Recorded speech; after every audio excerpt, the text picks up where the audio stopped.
Good evening, ladies and gentlemen. My name is Claude White, and yes, I will be talking about the Pittsburgh Steelers head coach, one Mike Tomlin.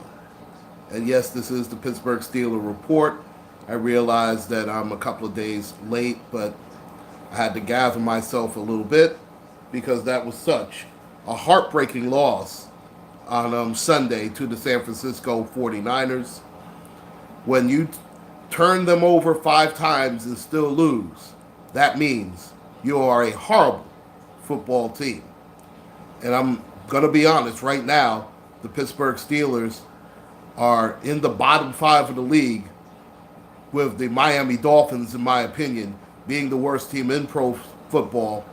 But I tell you what, I would put the Steelers probably around third or fourth right now.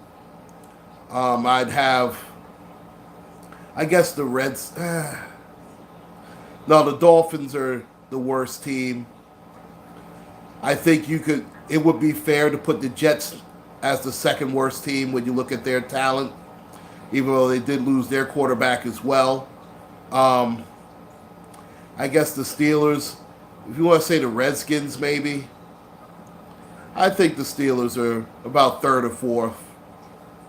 Um, Steelers are bad. I mean, it's embarrassing how bad that the Steelers are. Um, and I understand a lot of it has to do with injury, but let's face it, when Big Ben was in there against the Patriots on Sunday night, they couldn't even score any more than 3 points.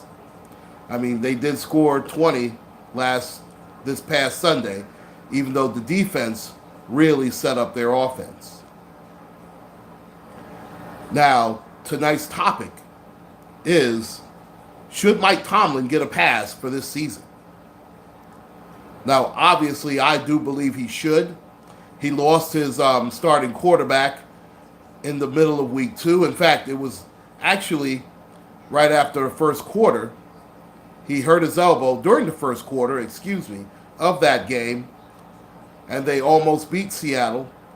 And outside of the debacle in New England, those last 2 games, they kept it close, but they could not seal the deal. Now, I will say the defense lost the second game. Obviously, the first 2 games. This past Sunday's game was not on the defense, in my opinion. Again, the defense turned over Jimmy Garoppolo and the San Francisco 49ers 5 times. The problem is their offense had so many 3-and-outs, and they had to settle for field goals instead of touchdowns. I think the defense got worn down. And of course, James Conner, who, listen, is a nice story. I mean, he's a nice young man. He's a decent running back. He is not a feature running back. And we have found that out. And let's face it, Steelers got gas, short field, easy touchdown, and the Steelers couldn't get it done. And then we lose again. But you have to be encouraged by the way the defense did play this past week. Micah Fitzpatrick paid some dividends. You saw the first round pick, Devin Bush, make some plays, recover a couple of fumbles. He's starting to turn the corners. Our corners, they're still not great. Our safeties were god awful. Fitzpatrick was pretty good, but they still have problems covering tight ends. George Kittle wide open. I'm just sick of that. But I did think that the pass rush would do well, and they did. Listen, the Steelers can get to the quarterback. There's no doubt about that. But Juju Smith-Schuster had a big touchdown, but let's face it, he's more of a number 2. He's not really a number 1 receiver, not quite yet. I mean, it was easier for him last year, obviously, with Antonio Brown. The offensive line has underwhelmed as well, but to me, obviously, outside of Mason Rudolph, who is not ready, let me tell you, if you think that Mason Rudolph is going to be the future of the Pittsburgh Steelers, well, then you are totally missing the point, and you should watch another sport, because Mason Rudolph I mean, he has one of the slowest deliveries I've ever seen. He has a lot of work still that has to be done. And remember, I had said way in the beginning that they should have drafted that kid that went to the Redskins, Haskins, who looked actually pretty decent on Monday night. And I don't know if he'll start, but he should start over Case Keenum. Now, let me go over Mike Tomlin's record one more time for those of you who do not know his record. Mike Tomlin has a record of 131 and 72 and 1. He has a winning percentage of 645. Now, I'm going to compare that to Chuck Noll. Now, of course, Chuck Noll has a much better record as far as playoffs, and he is the only coach to have 4 Super Bowl victories. He is a perfect 4-0 in Super Bowl play. As far as the playoffs, he's 10-6. Now, of course, Mike Tomlin has an 8-7 record, and he won 1 Super Bowl, going there twice. It took a perfect game by Aaron Rodgers and the Green Bay Packers to beat Mike Tomlin's Steelers that particular Sunday evening. But it is so funny, you hear so many people who claim to be Steeler fans who want Mike Tomlin fired. Those fools are not true Steeler fans, in my opinion. I didn't hear any of this hate when it came to Bill Cowher. And what you hear is, oh, well, Mike Tomlin won with Bill Cowher's players. You know what? You have a guy in Oakland who won with Tony Dungy's players when he was a Tampa Bay Buccaneers head coach. And you don't hear that associated with him. And he's the most overrated coach in all of professional football. Mike Tomlin's first losing season will be just that, his first losing season. I understand that we're 0-3 right now. I get it. But look at the Steelers' so-called talent. You have a third-round pick starting at quarterback.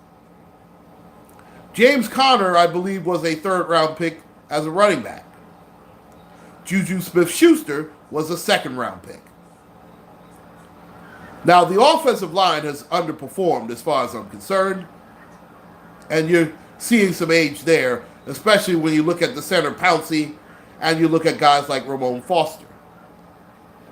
Now, the Steelers have already had to rebuild on the fly once before, but I do believe the defense has shown signs of life, especially Sunday's game.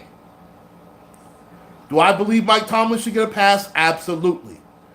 Will the Steelers give him a pass? I think that he's being set up to fail myself. The fact that they traded for Micah Fitzpatrick and they traded a first-round pick is a huge, huge problem. Now, while everybody is throwing Mike Tomlin under the bus and wants him fired, well, I will say one thing. If you're going to get rid of Mike Tomlin, you better get rid of that GM, Kevin Colbert, because he's the clown that put this team together. He's the clown who made the trade for Micah Fitzpatrick, trading a first-round pick when all you had to do was get rid of a second-round pick. Now, if Kevin Colbert had traded Jalen Ramsey to get Jalen Ramsey and used a first-round pick, I would have absolutely no problems making that trade. In fact, if he had given them a first-round pick and a second-round pick in next year's draft, I'd have been all for it for Jalen Ramsey. Because as far as I'm concerned, he's the best quarterback in the business. And the Steelers have had a need at corner for about 20-some-odd years, ever since Rod Woodson was a shutdown corner.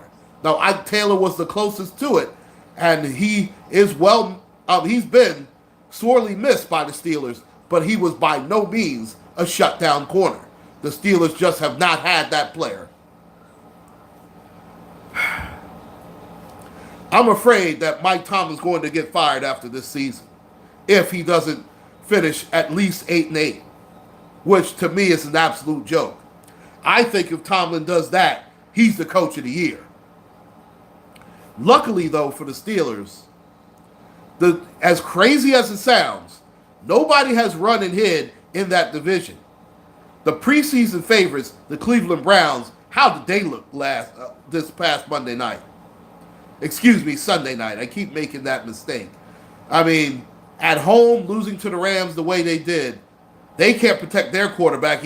He's probably one hit away from being knocked down. The Baltimore Ravens are the class of the division. And of course, and in fact, that's the worst team. The Cincinnati Bengals are worse than the Steelers, let me tell you. The Steelers are about the fifth worst team in football. I have to put Cincinnati ahead of Pittsburgh as being the fourth worst team in pro football.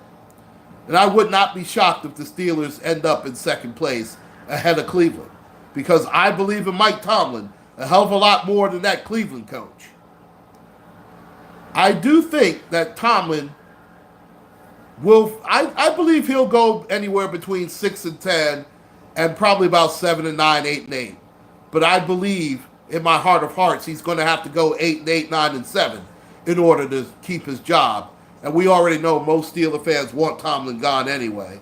But I tell you what, who are you going to replace Mike Tomlin with? I don't want to hear Nick Saban. I don't want to hear Dabo Swinney. I don't want to hear any rah-rah college coach, because you've already complained about the fact that Tomlin is a so-called rah-rah cheerleaders coach. He's far from that, but that's all you'll be getting out of a college coach. I don't know if the Steelers will stay within in-house. You can't have Keith Butler be the coach. He hasn't done anything to warrant that. If you're going to tell me somebody like Carnell Lake will be the head coach of the Steelers, I don't know if he has enough cachet for that as of yet. I don't know where you go. I believe you stay with Mike Tomlin myself. But that's only my opinion. I'd like to hear yours in the comments section if you have one. Please like, share, and subscribe, ladies and gentlemen. My name is Claude White. Take care, and God bless.